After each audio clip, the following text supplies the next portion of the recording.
Hello friends, this is Akanksha Singh. Welcome you on YouTube channel Way to Zara. ये है practice set number 18। ये आपके TGT, PGT या home science से related आप किसी भी कॉम्पिटिटिव एग्जाम की प्रिपरेशन कर रहे हैं तो ये जो प्रैक्टिस सेट है उसके लिए आपके लिए हेल्पफुल रहेगा। जैसे आप टीजीटी, पीजीटी, नेट जेआरएफ या किसी भी कॉम्पिटिटिव एग्जाम की या होम साइंस से रिलेटेड किसी भी एग्जाम की प्रिपरेशन कर रहे हैं तो ये सारे जो प्रैक्टिस सेट हैं आपके लिए हेल्पफुल रहेंगे। इसके पहले 17 क्लासेस अपलोड हो चुकी हैं। इनका पूरा अलग से प्लेलिस्ट है जिसका लिंक आपको डिस्क्रिप्शन बॉक्स में मिल जाएगा। वहाँ पे आपको सारी क्लासेस एक साथ सीक्वेंस में मिल जाएंगी। एंड अगर अभी तक आपने चैनल सब्सक्राइब नहीं किया है तो चैनल को सब्सक्राइब जरूर कर लें, अपने फ्रेंड्स के साथ ज़्यादा से ज़्यादा शेयर करें और वीडियो अगर आपको अच्छी लगती है तो लाइक एंड कमेंट जरूर करें। तो स्टार्ट करते हैं। जो फर्स्ट क्वेश्चन है, begins during pre operational stage. तो पहले तो ये जो प्री ऑपरेशनल स्टेज है ये कौन सी स्टेज है? ये है सेकेंड स्टेज। इसमें हमने कौन सी थ्योरी कौन सी है? ये जीन पियाजे की कॉग्निटिव डेवलपमेंट थ्योरी है जिसमें टोटल 4 स्टेजेज हैं और प्री ऑपरेशनल स्टेज जो है ये सेकेंड स्टेज है। तो अगर आपको ये याद नहीं होता है तो उसको याद रखने के लिए एक हम नेमोनिक्स बनाते हैं। S sensory motor development, P से प्री ऑपरेशन डेवलपमेंट, उसके बाद कंक्रीट ऑपरेशनल डेवलपमेंट, उसके बाद फॉर्मल ऑपरेशनल डेवलपमेंट। तो आप इसको ऐसे भी याद कर सकते हैं SPCF। ये एक नेमोनिक्स है और ये 4 स्टेजेज हैं। जो सेंसरी मोटर स्टेज डेवलपमेंट है ये बर्थ से 2 ईयर तक की होती है, 0 to 2 ईयर्स। उसके बाद अगर हम बोलें प्री ऑपरेशनल स्टेज जो है तो ये 2 से 7 ईयर है। कहीं कहीं पे आपको 2 to 6 लिखा होगा, 2 to 7 लिखा होगा। उसके बाद ये कंक्रीट ऑपरेशनल डेवलपमेंट स्टेज है तो ये 7 से 11 ईयर तक है, कहीं कहीं पे आपको 12 ईयर भी लिखा होगा। उसके बाद ये फॉर्मल है तो 11 प्लस ईयर में जितनी 11 से प्लस ईयर में ये फॉर्मल ऑपरेशनल स्टेज आती है। तो यहाँ पे पूछा गया है कि ये जो प्री ऑपरेशनल स्टेज है इसके कैरेक्टरिस्टिक क्या है, इस स्टेज में क्या डेवलपमेंट होता है। तो ऑप्शंस क्या है? Walking, language development, crying, tooth development. अगर आपको ये यहाँ पे इनके एज पता है तो ये 2 to 7 ईयर वाला जो टाइम पीरियड है इस पीरियड को हम प्री ऑपरेशनल स्टेज कहते हैं। तो वॉकिंग, बच्चा 1 साल में चलना सीख जाता है तो ये प्री ऑपरेशनल में नहीं आएगा। क्राइंग, बच्चा बाई बर्थ क्राइंग जानता है। टूथ डेवलपमेंट, ये प्रेगनेंसी के टाइम से ही टूथ का डेवलपमेंट होने लगता है। तो बचा क्या? Language development. तो जो लैंग्वेज डेवलपमेंट है ये हमारी प्री ऑपरेशनल स्टेज है, उसका एक कैरेक्टरिस्टिक है लैंग्वेज डेवलपमेंट। तो जो करेक्ट आंसर हो जाएगा वो हो जाएगा लैंग्वेज डेवलपमेंट। ऑप्शन नंबर जो बी है ये सही है। नेक्स्ट क्वेश्चन है क्वेश्चन नंबर 2 की जो neonatal mortality rate refers to the number of death under days of age per 1000 life birth. यहाँ पे बताया गया है कि हमको नियोनेट मोर्टेलिटी रेट निकालना है। Neonate mortality rate NMR। तो नियोनेट का टाइम पीरियड क्या होता है? 0 to 28 डेज। तो 0 to 28 डेज का जो टाइम होता है मतलब बर्थ मीन्स बर्थ डे से लेके जो बर्थ का दिन है वहां से लेके 28 डेज तक का जो टाइम पीरियड होता है उसको हम नियोनेट कहते हैं, नियोनेट टाइम पीरियड। अब हमें डेथ रेट किसका पूछा गया है? नियोनेट का। नियोनेट मीन्स 28 डेज के अंदर में 28 दिन के अंदर में ऐसे बच्चों की जिनकी डेथ हो रही है पर 1000 लाइफ बर्थ मीन्स 1000 बच्चों ने जो है वो जन्म लिया, उनमें 28 दिन के अंदर में कितने बच्चों की डेथ हो गई है, इसका जो रेशियो हम निकालेंगे या इसका जो हम रेट निकालेंगे उसको हम कहते हैं नियोनेट मोर्टेलिटी रेट। तो यहाँ पे पूछा गया है कि हाउ मच डेज, तो ये हो जाएगा 28 डेज। नेक्स्ट क्वेश्चन क्या आता है? नेक्स्ट क्वेश्चन आता है question number 3। Salt is added in dyeing for. Dye जब हम करते हैं तो डाई में सॉल्ट यूज किया जाता है। सॉल्ट क्यों यूज किया जाता है? ऑप्शंस क्या है? एब्जॉर्प्शन, एग्जॉशन, सॉल्युबिलिटी या ऑल ऑफ द अबव।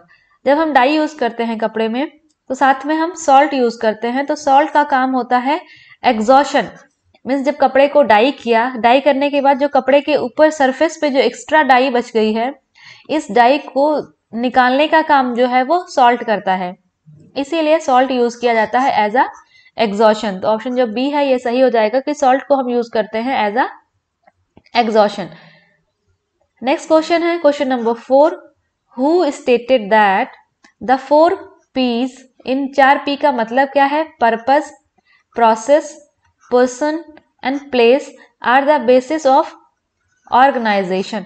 कोई ऑर्गेनाइजेशन स्टार्ट करना है, वहां पे बताया गया है कि 4 पी है ये, इन 4 पीस का मतलब क्या है? Purpose, process, person, place. ये इंपॉर्टेंट है, ये किसने कहा है?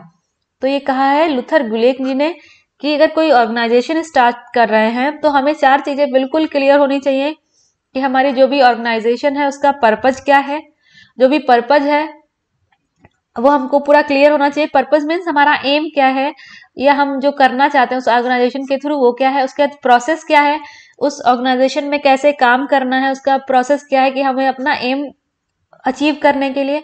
उसके बाद पर्सन, जो भी हमारा एम है या जो भी हम काम करना चाहते हैं उस काम के अकॉर्डिंग स्किल पर्सन होने चाहिए। उसके बाद प्लेस, अगर कोई फूड ऑर्गेनाइजेशन स्टार्ट करनी है तो उसके लिए परफेक्ट प्लेस क्या होगा? कोई कॉलेज हो, कॉलेज के पास, या कोई यूनिवर्सिटी हो, या इस टाइप का एरिया जहां पे आपको यूथ जनरेशन ज्यादा मिल रही है, या फिर जहाँ पे फूड की डिमांड ज्यादा है, वो प्लेस आपके लिए बेनिफिट होगा। ना कि ऐसा कि जहाँ पे कोई लोकेलिटी ही नहीं है, कोई आता जाता ही नहीं है, वहां पे जाके आपने फूड ऑर्गेनाइजेशन स्टार्ट कर दिया, तो वहां पे इसका कोई पर्पज नहीं है। तो लूथर गुलिक ने कहा है कि जब भी आप कोई ऑर्गेनाइजेशन सेटअप करते हैं, स्टार्ट करते हैं, तो आपके पास ये जो 4 पी हैं ये बिल्कुल क्लियर होना चाहिए कि आपका पर्पज क्या है, आपका प्रोसेस क्या है, वहां के जो आपके वर्कर हैं या जो पर्सन है, उसके बाद वहां का वो प्लेस कैसा है, ये सब चीजें बिल्कुल क्लियर होनी चाहिए। तो ये कहा है लूथर गुलिक जी ने। नेक्स्ट क्वेश्चन आता है, the most sophisticated and extremely formal style of service is. बहुत ज्यादा सोफिस्टिकेटेड और फॉर्मल स्टाइल ऑफ सर्विंग क्या है? तो वो है वेटर सर्विस। नेक्स्ट क्वेश्चन क्या आता है, calcium deficiency can lead to. अगर कैल्शियम की डिफिशियंसी है तो कैल्शियम डिफिशियंसी से क्या क्या हो सकता है, उसकी कमी से क्या क्या क्या डिजीज हो सकती हैं?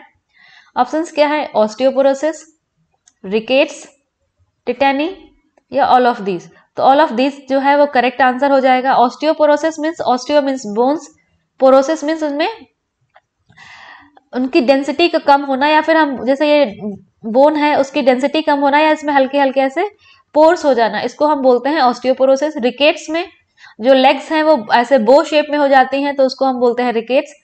टिटेनी में टीथ से रिलेटेड कोई प्रॉब्लम होती है, कैल्शियम डिफिशियंसी से जो टीथ में जो प्रॉब्लम होती है उसको हम बोलते हैं टिटेनी। तो ऑल ऑफ दीज जो है इसका करेक्ट आंसर हो जाएगा।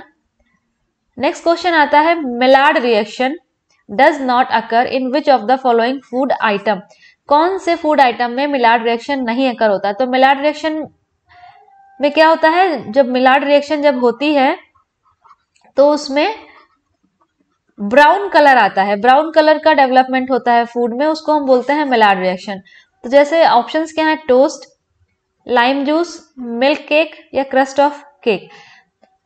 तो मिलार्ड रिएक्शन जब भी शुगर की हम बात करें, शुगर या carbohydrate plus amino acid, amino acid को हम प्रोटीन भी लिख सकते हैं, या प्रोटीन, शुगर या फिर एमिनो एसिड की जब रिएक्शन होती है, या हम बोल सकते हैं कार्बोहाइड्रेट या प्रोटीन की जब रिएक्शन होती है, तब एक ब्राउन कलर डेवलपमेंट होता है, उसको हम कहते हैं मिलार्ड रिएक्शन।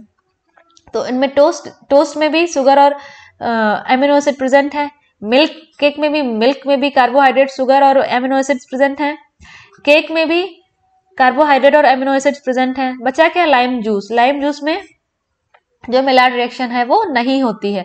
तो यही पूछा गया है कि कौन सा फूड आइटम है जिसमें मिलार्ड रिएक्शन नहीं होती है।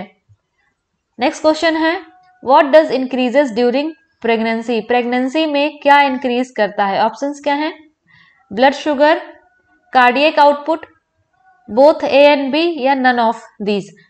तो प्रेगनेंसी में ब्लड शुगर भी इंक्रीज करता है, ब्लड में शुगर का लेवल भी इंक्रीज करता है। Cardiac output means heart rate या हार्ट का जो वर्क है वो इंक्रीज कर जाता है, जैसे क्योंकि प्रेगनेंसी में जो फीटस डेवलपमेंट हो रहा है उसके लिए भी हार्ट हार्ट को ब्लड पंप करना पड़ता है, तो ब्लड पे जो वर्क है या प्रेशर है वो भी बढ़ जाता है। तो ऑप्शन जो सी है ये सही हो जाएगा कि प्रेगनेंसी के टाइम ब्लड शुगर और कार्डियक आउटपुट दोनों चीजें बढ़ जाती हैं। तो ऑप्शन जो सी है ये सही हो जाएगा। नेक्स्ट क्वेश्चन आता है question number 9। What is the function of oestrogen in pregnancy? Pregnancy में एस्ट्रोजन जो हार्मोन है इसका क्या काम होता है? ऑप्शंस क्या है? स्टिमुलेशन ऑफ यूटेराइन ग्रोथ, उसके बाद uterine blood flow, breast development या ऑल ऑफ दीज। तो एस्ट्रोजन का जो काम है प्रेगनेंसी में ये ऑल ऑफ दीज इसका करेक्ट आंसर हो जाएगा।